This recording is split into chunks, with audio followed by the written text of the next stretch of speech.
सरकार के जो एक्ट है, जो नियम है, उसके तहत जो काम मौके पे होना चाहिए था, यदि वो गहराई नहीं है तो जिस ठेकेदार ने काम किया है उसको पेनल्टी लगा के उसे दोबारा उससे काम करवाएंगे। जब कोई एडमिनिस्ट्रेशन और गवर्नेंस नहीं है गवर्नमेंट की, तो इस वजह से ये काम डिले हो रही है। लखनपाल जी, जैसे आपने भी बताया कि आप जो ओल्ड पेंशन स्कीम है उसको लेकर कार्य कर रहे हैं और राजस्थान में भी हालांकि अशोक गहलोत जी ने इसको शुरू भी किया है। ये मुद्दे तो एक तरफ हो गए, लेकिन एक विधायक होने के नाते बड़सर में जो आपने बात की है भवनों की, जो भवन जिनका अभी तक इनॉग्रेशन नहीं हो पाया है, चाहे वो मुख्यमंत्री जी नहीं आ पाया किसी रीज़न से भी, तो क्या इन भवनों को सिर्फ मुख्यमंत्री और भाजपा के आपसी टकराव की वजह से इनॉग्रेट नहीं किया जाएगा? क्या एक विधायक होने के नाते अब आप इसको एक रिस्पॉन्सिबिलिटी के तहत ले सकते हैं कि किसी भी तरह से इनका उद्घाटन कराया जाए, क्योंकि अभी बाबा बालकनाथ मंदिर के मेले शुरू हो रहे हैं, तो ऐसे में इतने बड़े भवन को बनाने का फायदा क्या हुआ? देखिए रमेश जी, हम तो पिछले 4 वर्षों से 4.5 वर्षों से बोल रहे हैं, और जब पूर्व में यहाँ पर पूर्व सरकार में वीरभद्र सिंह जी आए थे यहाँ पर पुलों का उद्घाटन करने और अन्य जो हमें घोषणाएं करी थी, उस समय भारतीय जनता पार्टी के लोगों ने उन्हें काले झंडे दिखाए थे। और ये इनकी एक मानसिक प्रवृत्ति रही है कि विरोध करना है, लेकिन हमारी प्रवृत्ति में ये नहीं लिखा है। मैं बार बार बोलता हूँ, बार बार हमने कहा कि माननीय मुख्यमंत्री महोदय हमारे क्षेत्र में आए, हम उनका स्वागत करेंगे, क्योंकि एक चुने हुए प्रतिनिधि के नाते हमारा फर्ज बनता है कि जब हमारे यहाँ पर कोई गेस्ट आता है तो उसका स्वागत किया जाए। और वो तो प्रदेश के मुख्यमंत्री हैं, हमारे भी मुख्यमंत्री हैं। यदि वो प्रदेश हमारे विधानसभा क्षेत्र में आते तो हमारे विधानसभा क्षेत्र के लोगों को बहुत सी और भी नई चीज़ें मिलती। पूरे प्रदेश के अंदर माननीय मुख्यमंत्री ने करोड़ों की घोषणाएँ की, कोई स्कूल अपग्रेड नहीं हुआ कोई आज तक हमारे विधानसभा क्षेत्र में, कोई नई डिस्पेंसरी नहीं बनी। जो हमारी पुरानी डिस्पेंसरियाँ बनी हुई हैं उनमें डॉक्टर अभी तक तैनात नहीं हुए, पोस्टें फंक्शनल नहीं हुई। 4.5 साल से हम विधानसभा क्षेत्र में विधानसभा सदन में जो प्रश्न लगा रहे हैं, लेकिन सरकार का जो रवैया बड़ा बिल्कुल ढिलमुल है, कोई उसके ऊपर आगे कार्रवाई नहीं हो रही है। जहाँ तक हमारे बड़सर विधानसभा क्षेत्र में जो विकास के काम हैं वो सरकार की निष्क्रियता की वजह से अटके पड़े।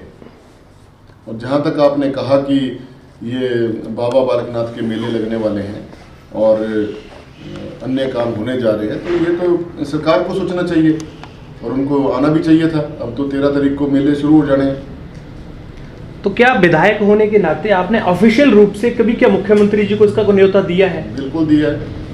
तो क्या उनका कोई जवाब इस पे आया है? अब सदन के अंदर चर्चा हो रही है और सदन में की हर बात रिकॉर्डिंग होती है, तो वो जब हमने सदन से न्योता दिया तो वो ऑन रिकॉर्ड होता है, और साथ में जब ऑफिस में जाके उनको बोल के आए तब वो भी तो न्योता ही होता है। और मुख्यमंत्री जी ने आश्वस्त किया था हमें कि अब मैं जल्दी ही वहाँ विधानसभा क्षेत्र में आऊँगा, आपकी जो डिमांड्स होंगी उनको मैं वहाँ सुनूंगा।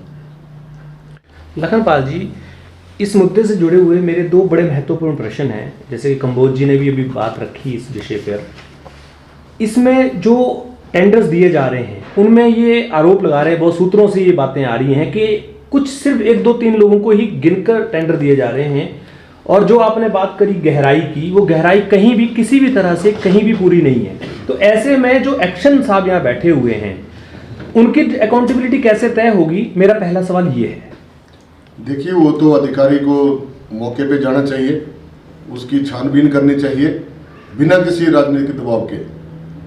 यदि वो सरकारी तंत्र में और सरकार के जो एक्ट है, जो नियम है, उसके तहत जो काम मौके पे होना चाहिए था, यदि वो गहराई नहीं है तो जिस ठेकेदार ने काम किया है उसके ऊपर पेनल्टी लगा के उसे दोबारा उससे काम करवाया जाए। आपके समय में एक टैंक बना था टिकर राजपूता में, अगर आपने देखा हो, कालका देवी के पास में, उसका ओपनिंग भी हुआ था, लेकिन वो टैंक आज तक नहीं चालू हुआ। हमने 2 बार उसके ऊपर खबर भी किया, सभी लोग इस पे आश्वासन देते हैं लेकिन काम कोई नहीं करता है। तो क्या वो टैंक सिर्फ सफेद हाथी बनने के लिए बनाया गया है या उसका कोई औचित्य है, या जल जीवन मिशन में जो पैसा लगाया जा रहा है? उसमें भी जो टैंक जो हमने बनवाया था, हमने एक बोर लगवाया था वहाँ पे गांव में, और उससे हमने उसमें पानी डाला था।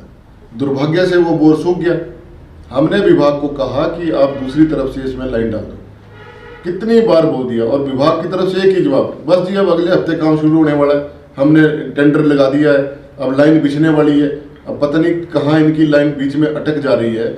इसकी कोई, मैं वही तो बोल रहा हूँ, जब कोई एडमिनिस्ट्रेशन और गवर्नेंस नहीं है गवर्नमेंट की, तो इस वजह से ये सारे काम डिले हो रहे हैं। वो जो टैंक है उसमें इनको उसको चालू करना चाहिए था, और अधिकारियों को क्या उसका पता नहीं लग रहा है, इतना पैसा खर्च किया हुआ है तो उसको फंक्शनल करें। ऐसे कई टैंक हैं जो है इन अधिकारियों की नाकामियों की वजह से जो है समस्या खड़ी हो रही है। लखनपाल जी, जब आप सीपीएस थे तो आपके समय में एक पंपों का जो उनका ऑटोमेशन का कार्य हुआ था, उसके अंदर बहुत सारी मशीनें लगाई थी, काफ़ी महंगी भी लगाई थी।